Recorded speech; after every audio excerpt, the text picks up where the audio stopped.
વાવથરાદ જિલ્લાના દિયોદરના રૈયા હાઈવે નજીકથી એક સનસનાટીભરી અપહરણ અને હુમલાની ઘટના સામે આવી છે। દિયોદરના રૈયા હાઈવે નજીક આવેલા ખેતરમાંથી એક યુવતીનું ફિલ્મી ઢબે ક્રેટા ગાડીમાં અપહરણ કરવામાં આવ્યું હતું। એટલું જ નહીં, પોતાની વહાસોઈ દીકરીને બચાવવા વચ્ચે પડેલા માતા અને ભાઈ પર પણ અપહરણકારોએ લાકડીઓ અને લોખંડના સળિયા વડે જીવલેણ હુમલો કર્યો હતો। આ લોહિયાળ જંગમાં માતા પુત્ર બંને ગંભીર રીતે ઘાયલ થતા પથકમાં ચકચાર મચી ગઈ છે। સામાજિક છૂટાછેડા બન્યા હતા। કારણ મળતી માહિતી મુજબ ભોગ બનનાર યુવતીના 2 દિવસ પહેલા જ ચૌધરી સમાજના આગેવાનોની હાજરીમાં સામાજિક રીતે છૂટાછેડા કરવામાં આવ્યા હતા। પૂર્વ પતિ સહિત 3 ઇસમો માતા પિતા પર ધોકા અને લાકડીઓ લઈને તૂટી પડ્યા હતા। અગર તાલુકાના નસરતપુરા ગામથી આવેલા યુવતીના પૂર્વ પતિ શંકર રાજા, તેની સાથે પરેશ રાજા અને કમલેશ વિરભણ નામના 3 ઇસમો ક્રેટા ગાડી લઈને ખેતરે પહોંચ્યા હતા અને યુવતીનું બળજબરીથી અપહરણ કરવાના પ્રયાસો કરતા માતા પુત્ર દીકરીને બચાવવા વચ્ચે પડતા પરિવાર પર ઘાતકી હુમલો કરીને દીકરીને બચાવવા માટે ગયેલા માતા જહાબેન દજાભાઈ ચૌધરી અને પુત્ર મહેશભાઈ દજાભાઈ ચૌધરી પર ઘાતકી હુમલો કરવામાં આવ્યો હતો।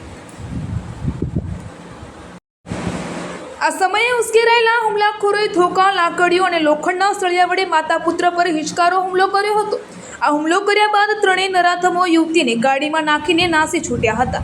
આ હુમલામાં માતા જહાબેન અને ભાઈ મહેશભાઈને માથા તેમજ હાથના ભાગે ગંભીર ઇજાઓ પહોંચી હતી। લોહીલુહાણ હાલતમાં બંનેને તાત્કાલિક દિયોદર રેફરલ હોસ્પિટલ ખાતે સારવાર અર્થે ખસેડવામાં આવ્યા હતા, જ્યાં તેમની પ્રાથમિક સારવાર થયા બાદ વધુ ગંભીર હાલત જણાતા તબીબોએ તેમને વધુ સારવાર અર્થે પાટણ ધારપુર હોસ્પિટલ ખાતે રિફર કર્યા હતા। આ ઘટનાની જાણ થતાં જ દિયોદર પોલીસનો કાફલો ઘટના સ્થળે અને હોસ્પિટલ ખાતે દોડી આવ્યો હતો અને કાયદેસરની કાર્યવાહી હાથ ધરી હતી। ભોગ બનનાર પરિવારે ન્યાયની ગુહાર લગાવી છે અને માંગ કરી છે કે તેમની દીકરીને વહેલી તકે હેમખેમ મુક્ત કરાવવામાં આવે અને ત્રણેય નરાધમો સામે કડકમાં કડક કલમો હેઠળ ગુનો નોંધી જેલના સળિયા પાછળ ધકેલવામાં આવે તેવી માંગ કરી રહ્યા છે।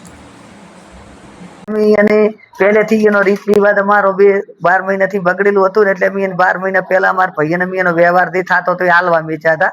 એટલે એ લોકો એવું કીધું કે અમે માતાને પડાયું છે એટલે એની ચેડ 2 વર્ષ અમે વાઇટ જોઈ। હવે અમે અમારા બહેની છે ખગાઈ બીજી પૂછો તો ખરી એટલે અમે આ વાતાવરણ જે 2 ટકાની કરી હતી, બહેન છે અમે વેલી નથી, બઈ એમાં પાસે હતી, એને 1000 વર્ષની છોકરી એના પાસે છે। અમે 2 માજીની ઢોરા પાતી હતી અને મારા બાપલો બપોરે દઈને આવ્યો હતો એટલે વહરીમાં બેઠો હતો એટલે આ રાત 3 આવ્યા એવા ડાયરેક્ટ એકના હાથમાં શિલાહારી હતી, એકના હાથમાં પોઠું હતું, ચેડ્યા એટલે મારે બેબલી પાડી હતી ભાઈ આ રહી ભયા આવે રા એટલે અમે તો અમારે ધોપામાં આવી ધોકા લઈને આવે એટલે બઈ હતી જે ઉડી એટલે ઉડીને ધોપે રોડે આવીને એટલે એને ડાયરેક્ટ મારા મોટા છોકરાને 2 પોઠા સોડે એટલે એ તો પડ્યો હતો, મને સોડી શિલાહારી એટલે હું એ પડી હતી। આ સોડીને ગાડીમાં નોસી અને લઈને જાતા રહ્યા છે। હવે ચેમડી જ્યાં છે એને ખબર, મારે તો મારી સોડી જોવે તરત, કારણ કે એની છોકરી તારીમાં કાળા કુકવા નોખે છે, માજી નોખી પડી ગયા છોકરી પદુથી એમને મન મળે ને તો આ છોકરી મરી જાય છે।